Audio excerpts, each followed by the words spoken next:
Hi, how's everybody doing? It's Paul from Magpie 24/7.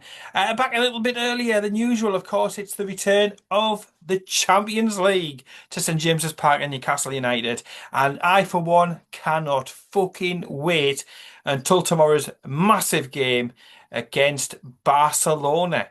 Yes, what a game. What an introduction. Joe Linton got his wish, of course. Joe Linton wanted to get Barcelona first up, and he got Barcelona first up, and they have arrived in the northeast today. They've been meeting the media, they've been training at St James's Park and getting used to the surroundings, and obviously media press conference duties for both Eddie Howe and for the captain, the skipper Bruno as well.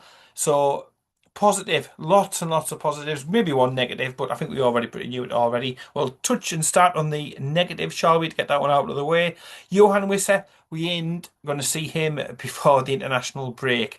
Um, Gutting, absolutely gutting, to be honest. It's a bit of a kick in the knackers. Look, the bloke hasn't even 55 million quid, 29-year-old. We haven't even seen a training session yet alone a match, but he goes away, for the Congo, which is, it's the right thing to do, but it could have been managed a lot better.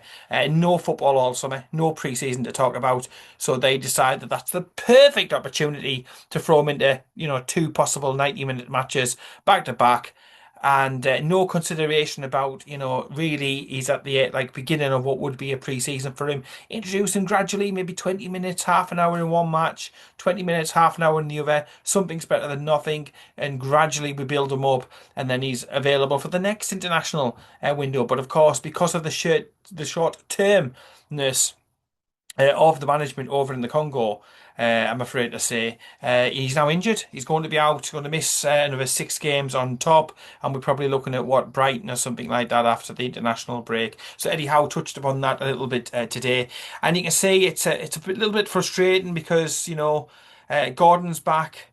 We've got Voltemada as well, but. Obviously, Gordon won't be available on Sunday to be able to take on Bournemouth, so he's got to weigh up. Does he start Voltemada in this game?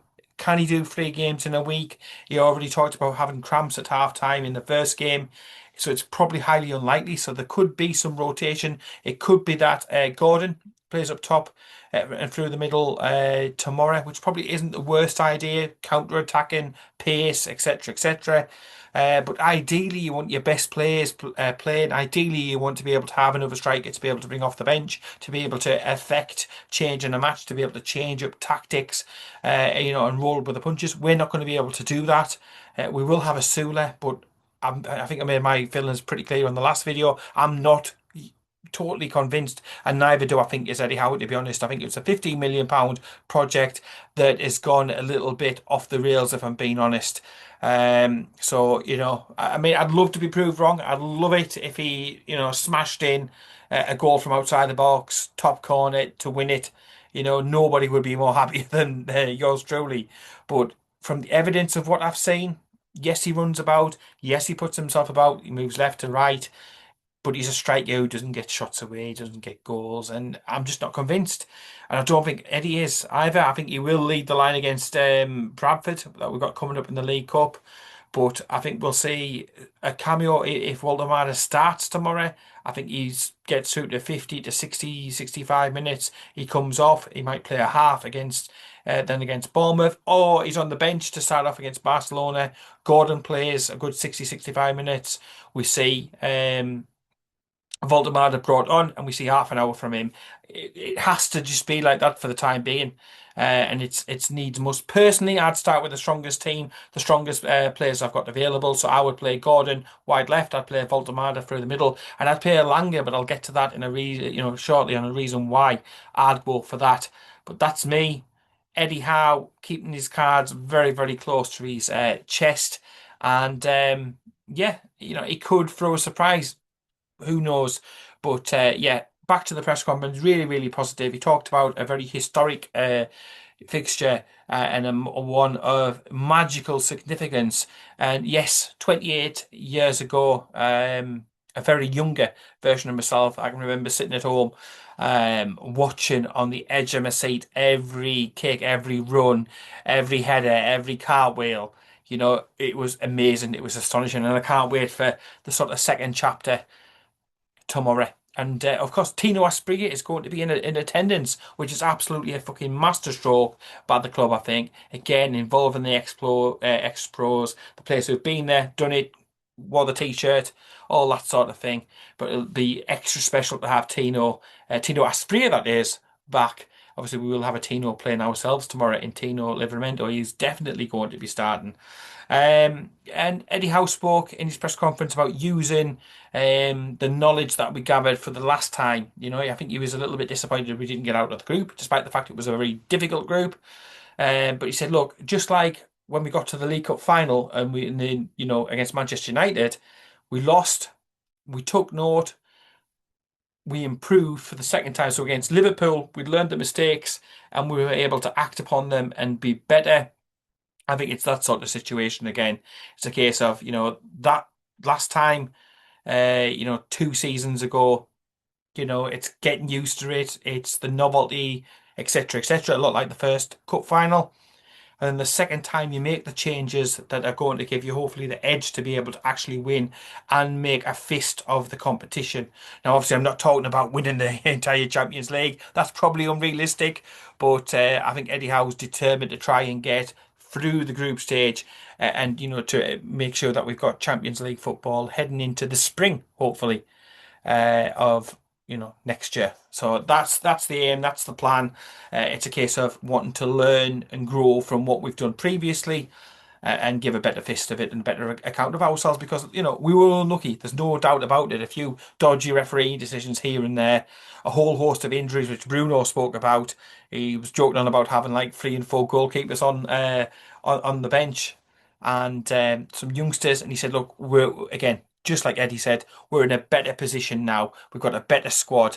You may argue the pros and cons. We haven't got an Isaac, we haven't got a Miggy, etc., etc., etc. But he said, from his point of view, it was echoed by both that it is a stronger squad and it is a more capable squad of being able to handle the rigours of the Champions League midweek matches, along with the cup competitions that we're involved in and the Premier League as well. So it's a lot of plates to keep spinning, but certainly Eddie and Bruno feel confident that we are capable of doing that. And I think, once we get Vista back, and I think Vista missing it is a big blow, to be honest. We can rotate, so we can leave out a Harvey Barnes, we can leave out, say, a Voldemada or Wissa in one match day weekend. They can then play on the weekend, and vice versa. We can swap players around, and we have got quality in every position. It's just unfortunate that the whole Wissa thing started off on a bit of a wrong foot, and it's going to take time for him to get up to speed now. Because even when he comes back after the October international break, you're talking what? A good 4 or 5 weeks before he's probably even ready to start games. So it's going to be sub appearances, it's going to be cameos, it might be an odd friendly here and there, a run out for the reserves, who knows? But it's not a case of get to the international break and then he's starting 90 minutes straight away. Because that was the mistake, of course, that Congo made, thought that he could just literally pick up, no problems and no issues. And, with our sports science, the team, Eddie Howe, the coaches, that's a mistake that will not be repeated on Tyneside. I can guarantee you that one. Eddie Howe spoke about the match-up feeling and the build-up feeling different to a Premier League game, and press conferences in the afternoon and all that sort of thing. And it does have a completely different feel, to it, and the excitement around the city is building up. I think it's what everybody's talking about, isn't it? Everybody's got a buzz. Everybody is looking forward to this matchup with Barcelona. Yeah, and like I said, he touched upon about the squad being stronger, but he said, look, it's up to others to be able to judge that. But in my view, the squad is stronger. And I agree with him, because at the previous time, again, too many goalkeepers, too many fullbacks, not enough in other certain areas. It was unbalanced. And I do think that has been addressed. It's just obviously injuries do still affect. We have a glass ceiling at the end of the day. We have a glass ceiling. So that's all I'll say on that one. He spoke about Anthony Gordon as well. His thoughts on him. Yeah, he's available. He could start. He could be on the bench. He could be through the middle. He could be out wide. Again, like I touched upon a bit before, keeping things very, very, very close to his chest. He spoke about the fact that we need to defend well. That's something we've definitely done this season so far. 3 clean sheets in 4 games. We haven't been at our attacking best, but certainly defensively we have. And that is why Malik Chow, that is why Sven Botman are cutting frustrated figures on the side because you cannot drop a team, and even Lewis Hall for that matter, you cannot make changes to a critical area of the pitch without sort of reason and justification. Um, so it probably is going to be the same, starting defence that started against Wolves starting again. But again, we'll get to that in a little bit better. But obviously, we are going to have to defend extremely well. Everything has to go our way. Barcelona are one of the favourites for the entire competition. You can't argue against that. They might be missing, one or two players themselves, a star player in Yamal. But look, they've got fantastic players wherever you look. The thrashed was at Valencia 6-0 at the weekend. So it goes to show you, even if we have the game of our life, there isn't actually any 100% guarantee that we're going to get the victory. But look, let's just give it a bloody good go. And I think that's the message from Eddie. He said he studied the tactics, he's watched the videos, he's digested everything. The preparation has been several weeks in advancement because obviously the games are coming thick and fast. He's got his preparation, he's got his ducks in a row, in a line, ready to go. You wouldn't expect anything less, would you, from Eddie Howe?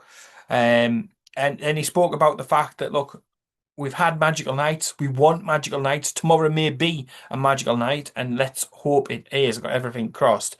But he said we also want the consistency. We also want the reward of progressing. Um, and yeah, it just pushes to that more and more professional, dedicated, not being distracted by the outside noise sort of mantra that Eddie Howe is all about. So yes, we want magic, but we also want consistency.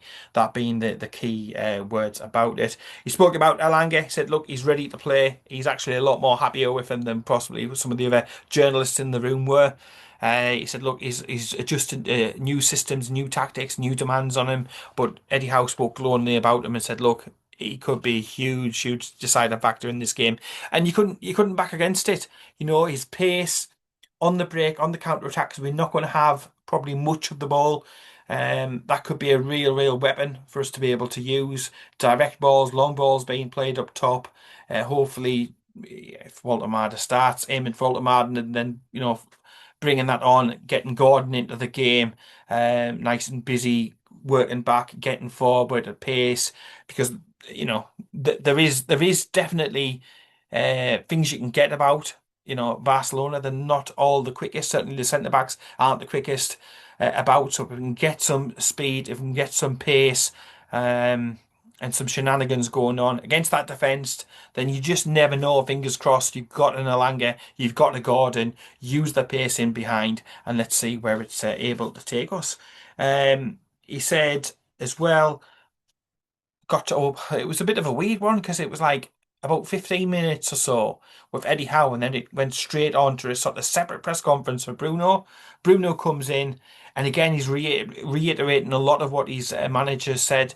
You can obviously see he's really excited, looking forward to the game. So he's got a speech already in mind to say to the lads before they go out. But look, I don't think they're going to take much winding up, much motivation to be able to be up for this sort of game. If you're not up for a Barcelona at home, then what the hell are you doing in competitive sport at the end of the day? Because these sort of games don't come round all the time. And yeah, it's time for them. That other team, that team back in the 90s, they wrote their name in folklore. It's up to now this new batch, this new generation to be able to do the same as well. Bruno spoke about our new striker, Nick Voltemade, said that he's really been impressive in training. He said he's not used to the physicality of the league yet and the physical demands. He chuckled about that. Obviously, Bruno's on quite a long stretch of consecutive games. I think he's actually the leading person for Newcastle United in consecutive competitive games, actually. But he chuckled about the fact that after he come off, he knew he'd been in a game against Wolves. And Wolves were a big physical side, put themselves about, plenty of meaty tackles. So it was probably a good introduction to the Premier League, and he'll have benefited for those minutes. There's no doubt about it. But he says he'll get up to the tempo of the Premier League really, really quickly.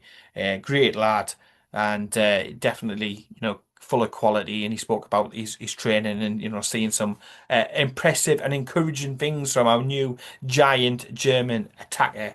Um, and then he talked about our chances in the Champions League. He basically, in a nutshell, said, "Look, we're playing it game by game, and then we'll see where we at come each stage of it." But look, he talked about the magic of it all. There's sort of no limitations. There's no sort of like at certain clubs that you get your Galacticos and your Real Madrids, your Barcelonas, and those sort of teams. There's pressure to win it. Your PSG season in, season out. There isn't that, so they can go out and they can play with freedom. And again, for fans, it's just game by game. You're enjoying the experience. You're excited, the noise, the stadium, the atmospheres. It's all about that game by game, and the players are just going to see where it takes them. Clearly they've learned a lot from the last time round, and let's see how they put that to use. But obviously, this is, and it was stressed in it. It's a new team. Um, with new qualities and new possibilities. So spotty dog as far as I'm concerned. But yeah, definitely better equipped than last time. Bruno agreed with that. Um, and that was pretty much it. It pretty much flew by, to be honest. He did touch upon the relationship with the fans, but look, he said just as we would expect. Look, it's a fantastic relationship. I've enjoyed having the captaincy. I like the responsibility. I like representing the club. And he said the magic and the journey and everything he said before the cup final back in Wembley. That's still the case.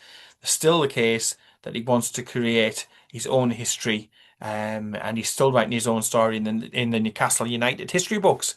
So happy days. Such an absolute fantastic player. Him, Tonali, Joe Linton, I think could be the difference in tomorrow's game, because I just don't think they'll have come up with against something like that, you know. It was touched upon in the press conference that those three are arguably the best three in the Premier League, and it's now ready to see whether they could be one of the best in the Champions League as well. Absolutely, utterly fantastic. Team tomorrow predictions. Well, he could go five at the back, couldn't he? Um, we did do that against Leeds, but there again against the reigning Premier League champions, we did go four at the back. So anyhow, it's all that. It's lucky dip, isn't it? I think at the end of the day, I mean, I know it's not. It's huge preparation goes in, but it could be anything. It could be that, it could be the other. Nobody knows, and nobody will know until the teams are read out at St James's Park before the kick-off tomorrow night. But how am I feeling? What's my hunch, if you will? Well, I think Nick Pope, he's going to come in. He'll be slinging a goal. 100th appearance for Newcastle United, so well done to Nick Pope. He's played well this season. You've got to give credit where credit's due. 3 clean sheets and 4 appearances. Yes, Ramsdale's proving down his throat. He's going to get an opportunity, isn't he? Coming up in a week's time in the League Cup. But yeah, Nick Pope will start tomorrow. And yeah, game 100 for Newcastle United. So that's brilliant. That's a milestone and an achievement and something you should be really proud of. Going across the back now, this is again, if we think that we're going to go four at the back, do you keep Trippier in there, or do you now roll the dice and bring back Lewis Hall? Now, Lewis Hall has had many, many of an attacker in the Premier League in his back pocket, so he's more than capable of coming in. I personally would bring in Lewis Hall, and I'd play Tino back at right back. However, what do I think Eddie Howe's going to do? Personally, I'm looking at the tea leaves and all that sort of thing. I think he's going to play the experience of Kieran Trippier even at right back. Mind went blank there for a second. It happens. It happens. Yeah, Kieran Trippier at right back. The two centre backs will again remain the same. Pern and Share.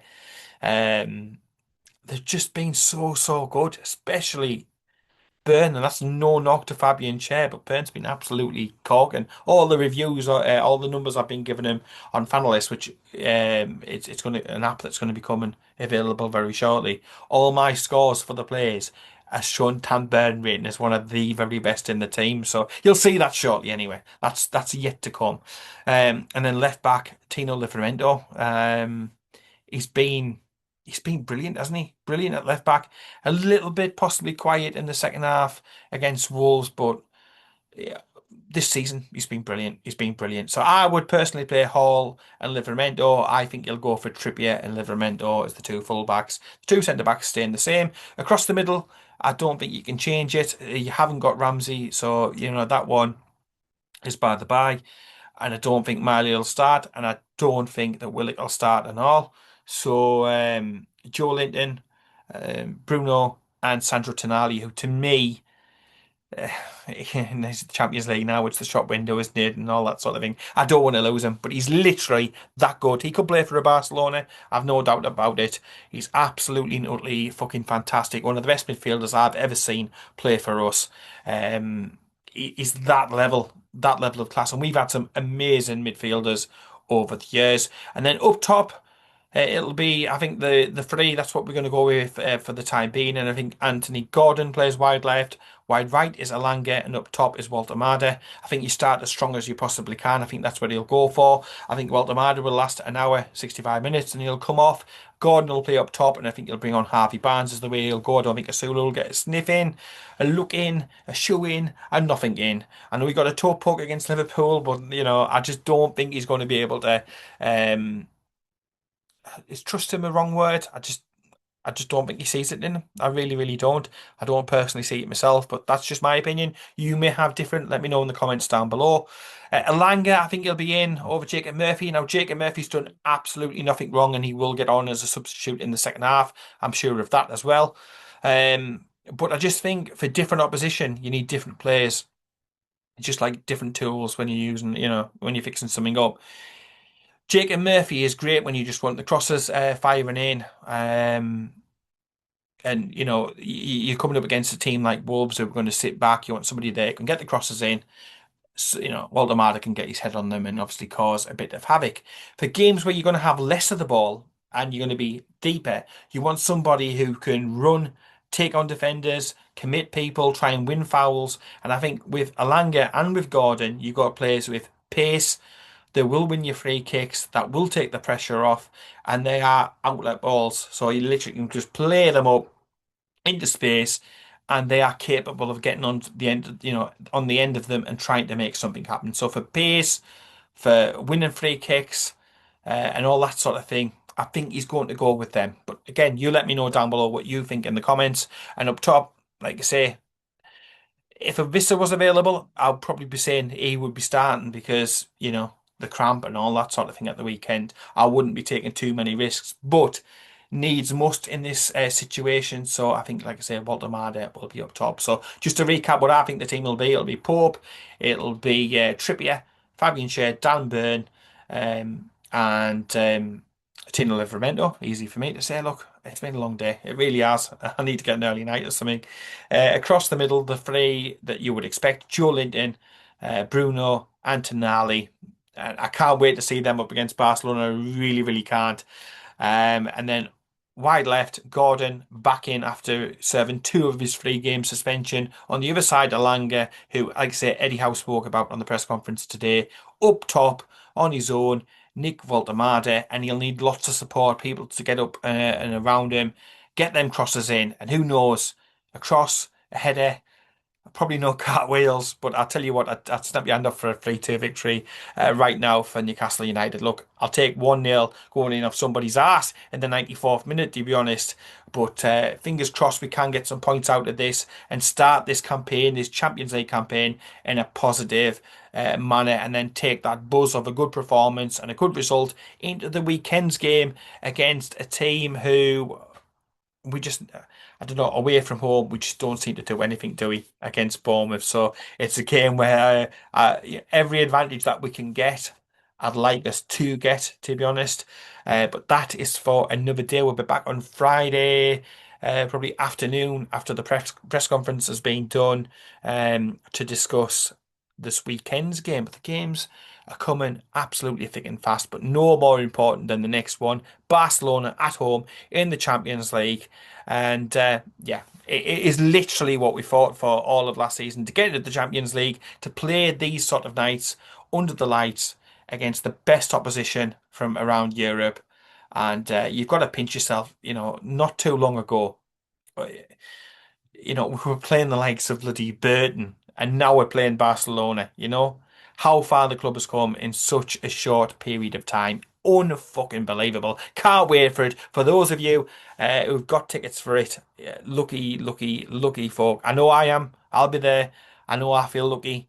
There's many, many tens and tens and tens of thousands of people who have missed out tickets for this game, desperate for this game. And I won't probably touch on the old ticketing situation at this time, but you get my gist. Want as many fans in there as possible. Only, well, at maximum 800. 800.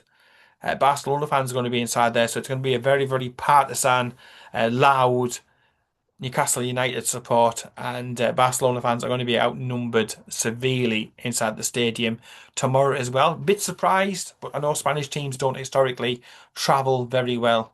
Not until certainly the later stages of the competition, which I do expect them to get to. So to get 3 points against them would be absolutely and utterly fantastic. Champions League Thursday nights. Still takes a little bit of getting used to that one, but cannot wait.